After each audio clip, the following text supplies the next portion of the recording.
अरावली मामले को लेकर सुप्रीम कोर्ट ने 20 नवंबर को दिए अपने ही आदेश और विशेषज्ञ कमेटी की सिफारिश पर रोक लगा दी।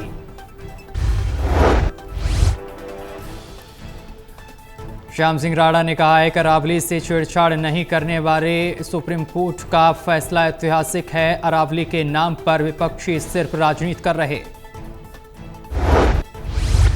सुप्रीम कोर्ट का फैसला जो है उसका तो हम सब सम्मान करते हैं, वही मानना पड़ता है सुप्रीम कोर्ट से, क्योंकि देश भी चलाना उसका नहीं। लेकिन व्यक्तिगत अगर आप बात करें तो वो अलग चीज़ है, क्योंकि पर्वत हमारे लिए एक किस्म की जीवन रेखा है कि उस पर सुप्रीम कोर्ट का फैसला। श्याम सिंह राणा ने कहा कि अरावली के लाभ ही लाभ हैं, नुकसान कोई नहीं है। प्रकृति ने जो कुछ हमें दिया है उसमें कोई दखलंदाजी नहीं होनी चाहिए। अरावली है, अरावली के लाभ ही लाभ है, नुकसान तो कुछ नहीं है। प्रकृति ने जो कुछ भी दिया हमारे को वो उसमें दखल नहीं करना चाहिए, उसको वैसे ही रहना देना चाहिए। इसमें जो भी पक्षाली विपक्षाली बात भी है, ये तो अवस्था की बात है। अरावली तो अरावली केस पर राव नरेंद्र ने कहा, मैं खुद जहां से संबंध रखता हूं वो अरावली का ही क्षेत्र आता है। अभी अभी मुझे जानकारी मिली है कि सुप्रीम कोर्ट ने फैसले पर रोक लगा दी है। राव नरेंद्र ने कहा है कि सुप्रीम कोर्ट का फैसला स्वागत योग्य है। उन्होंने कहा, कोई भी कार्य ऐसा नहीं होना चाहिए जिस पर आम जीवन पर असर पड़े।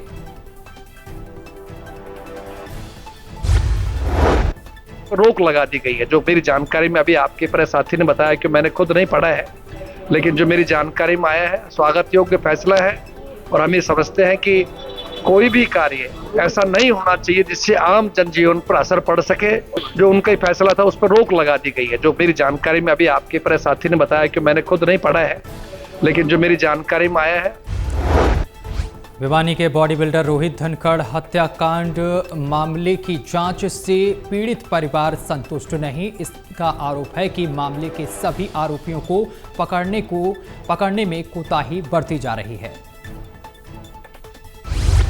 परिवार चाहता है कि यह मामला भिवानी से रोहतक ट्रांसफर किया जाए। इसी सिलसिले में पीड़ित परिवार कुछ लोगों के साथ पंचकुला पुलिस मुख्यालय डीजीपी से मिलने के लिए पहुंचे थे। डीजीपी साहब से रोहित धनखड़ मर्डर केस के बारे में मिलने आए थे जी। डीजीपी साहब नहीं मिले, वहाँ पर एडीजीपी कुलदीप सिंह मिले जी। उनसे हमने बात की थी, जो कैसे 15-20 लड़के हैं जो मर्डर केस में हैं, लेकिन प्रशासनिक तौर पर कार्रवाई में 5 लड़के पकड़े गए हैं, 9 बंदों के नटो। हिसार नगर निगम ने कूड़ा उठान की शिकायतों को खत्म करने के लिए RFID का इस्तेमाल किया और अब ये पूरी कवायद रंग लाती नजर आ रही है।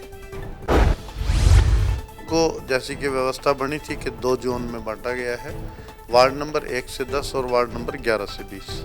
वार्ड नंबर 1 से 10 में हम हमारे 75। हरियाणा में वेस्टर्न डिस्टर्बेंस की वजह से अगले 24 घंटों में प्रदेश के कुछ इलाकों में मौसम में परिवर्तन और हल्की बूंदाबांदी की संभावना। मौसम के पूर्वानुमान से जुड़ी ज्यादा जानकारी कृषि मौसम वैज्ञानिक डॉक्टर चंद्रशेखर डागर ने दी। उन्होंने हल्की बूंदाबांदी का पूर्वानुमान जताया। तो अभी 1-2 दिन धुंध देखने को मिल सकती है और पश्चिमी विक्षोभ 31 तारीख से एक्टिव हो रहा है, तो उसका आंशिक। भारतीय युवा निशानेबाज अनीश भनवाला छा गया। बता दो चले कि करनाल का छोरा 2025 गया शानदार। 25 मीटर रैपिड फायर पिस्टल में पिछले कुछ महीने में जीते सिल्वर मेडल।